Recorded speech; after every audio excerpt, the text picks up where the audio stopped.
यमुना नदी के किनारे एक गांव था रतनपुर। उस गांव में एक चुड़ैल का साया था। वो चुड़ैल बहुत ही अजीब थी। एक दिन, मुनिया के बापू, जल्दी अंदर आइए। सुरेश अभी नींद में था, चिल्लाकर बोला, क्या हुआ? गला क्यों फाड़ रही हो? ये देखो। अरे, ये कैसे हुआ? मुनिया, क्या हुआ बेटा? उससे क्या पूछ रहे हैं? बेचारी तभी से डरी सहमी हुई है।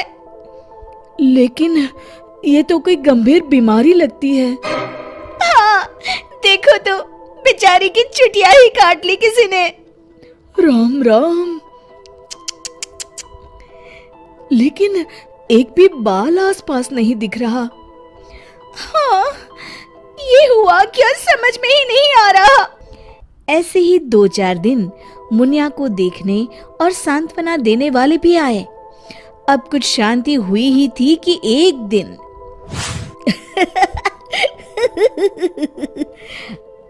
क्या हुआ रामू? तू हंस क्यों रहा है? अरे काका, वो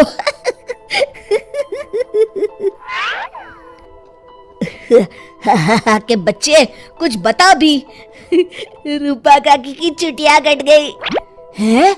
हाँ, और मुन्नी भी।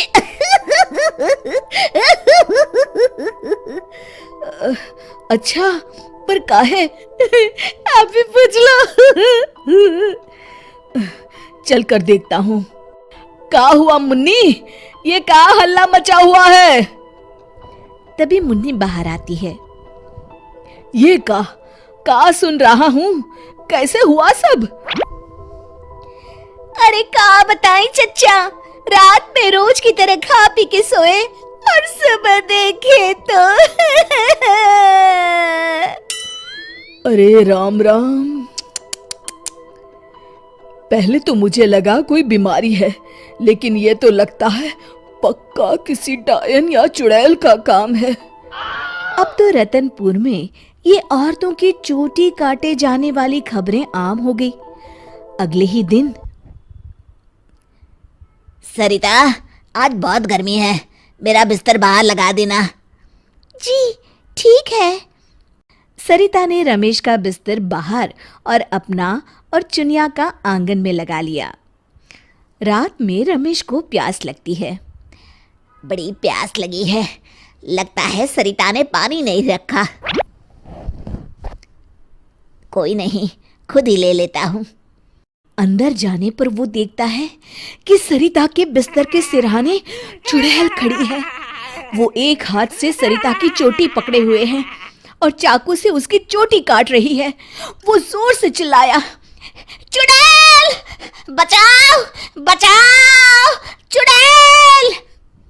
सरिता और चुनिया उठ गए। गांव वाले भी फौरन आ गए।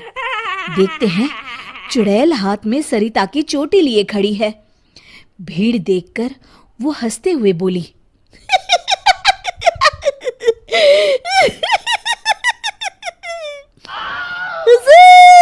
आते आते बहुत देर कर दी।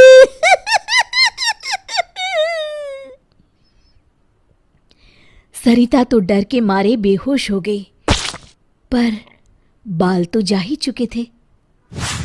अरे आखिर चाहती क्या हो? पर चुड़ैल उनकी बात अनसुनी करके सरिता की चोटी घुमाते हुए सबकी आंखों के सामने गायब हो गई। चोटी वाली चुड़ैल की खबर जंगल की आग की तरह पूरे गांव में फैल गई और गांव में बातें चलने लगी। मुनवा, सुना है कल तेरी भाभी की भी चोटी चुड़ैल ले गई। हाँ हाँ, उन्हीं के घर मिलने जा रहा हूँ। वैसे तो ठीक ही रहा, कम से कम अब सर पर पल्लू तो टिकेगा। हाँ, ये बात सही कही आपने। इतना कह के दोनों वहां से चले गए। इसी तरह चुड़ैल का डर सारे गांव में बढ़ता गया और लोग घर छोड़कर वहां से जाने लगे।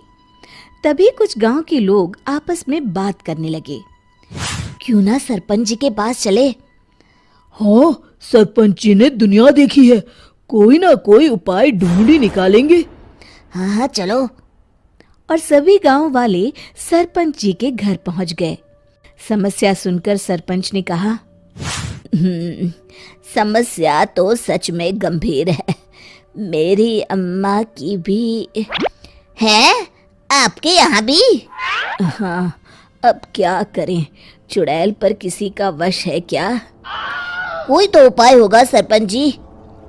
इसके लिए किसी ओझा से मिलकर बात करनी होगी। तभी मदन बोलता है, अगर हमें अपने गांव से इस चुड़ैल का साया हटाना है तो हमें उसकी चोटी काटनी पड़ेगी। मेरी नानी ने मुझे बताया था कि हर चुड़ैल की शक्ति उसकी चोटी में होती है। अगर हम किसी तरह उसकी चोटी काटने में सफल हो गए तो उससे अपना गांव छुटकारा पा जाएगा। बताओ कौन जाएगा चुड़ैल के पास? मैं उसे बताऊंगा कि क्या करना है। अरे मदन भैया, हम मुखिया जी के पास आए हैं मदद मांगने, वही जाएंगे। अरे ऐसे कैसे? मैं गया तो गांव कौन संभालेगा? इस रामू को भेज देते हैं।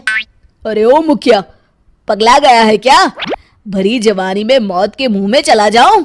तुम सब छोड़ो, मैं चला जाऊंगा। देखो, वो चुड़ैल अपना काम तभी करती है जब कोई सो रहा हो। आज तक कोई जगा हुआ इंसान उसका शिकार नहीं हुआ है ना? हाँ, सो तो है। तो आज रात सभी को जागते रहना है।